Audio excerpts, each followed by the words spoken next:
The Iran nuclear debate has crossed party lines. New York Senator Chuck Schumer has been vocal about his intent to vote down the Iran deal. Joining me now is Robert Greenwald, director of Brave New Films. Robert Greenwald, Brave New Films released a new message on the Iran deal. Here's a portion of it. A new war with Iran would destabilize the entire region and increase radicalization and terrorism. The experts were wrong then. Weren't you one of the people who was in favor of going into Iraq in the first place? And they're wrong now. My friend, do you think your message will reach Congress and have an impact upon this vote? As you well know, reaching Congress is quite a challenge, particularly when there are millions and millions of dollars being spent to give a message to try to defeat negotiations and defeat the bill. But what we do in the video is we make it very clear. Many of the same people who said we absolutely must go to war with Iraq, we must go to war with them now, these same people are saying no negotiation, no deal, stop everything. And I, for one, I mean, can you imagine if you had voted for the Iraq war and now you're saying, oh, yeah, we forget about that, but let's make sure we don't have a deal with Iran. I don't know how people can live with their conscience, frankly, with that kind of action. Do you think President Obama will be able to hold on to his Democratic support for this deal? Chuck Schumer, of course, famously dissents from the deal, but do you think others will stick with him?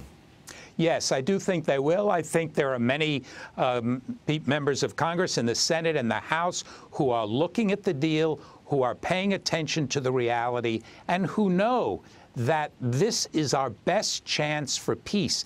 And as one of the members of the House said, it's the first time in years he's been given the opportunity to vote for peace. And look, we know taking on the military-industrial congressional complex around war-peace issues is very tough. There's a huge invested lobby that both financially profits and ideologically believes the only solution is more invasion, more militarization. But we have an amazing opportunity here, and I am, for one, very optimistic.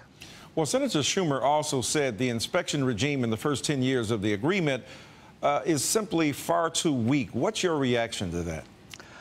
I wish that he had read the piece of paper that talks about the inspections. It's hard for me to fathom how he can say that when you look at the piece of paper, when you see the details, and this is the strongest, most intrusive, with the most guarantees of inspections that we can do when we think it is the right time. That's never happened before. So it really mystifies me how Senator Schumer came to that conclusion. You spoke earlier about the same people who were saying let's rush to war with Iran and with Iraq are the ones now who don't want to even have a conversation. What would a Bush presidency look like, and how would it impact this kind of deal? Well, it's a terrifying thought.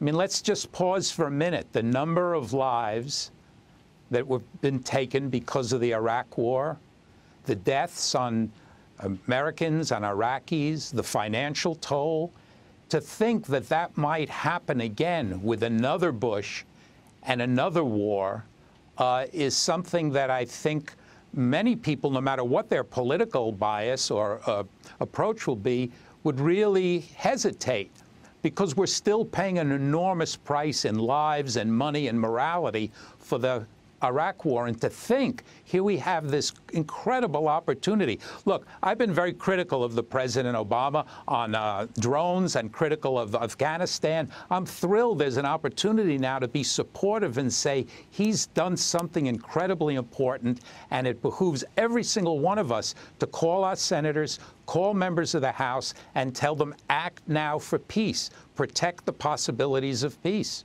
All right, Robert Greenwald, thank you so much for joining us. My pleasure.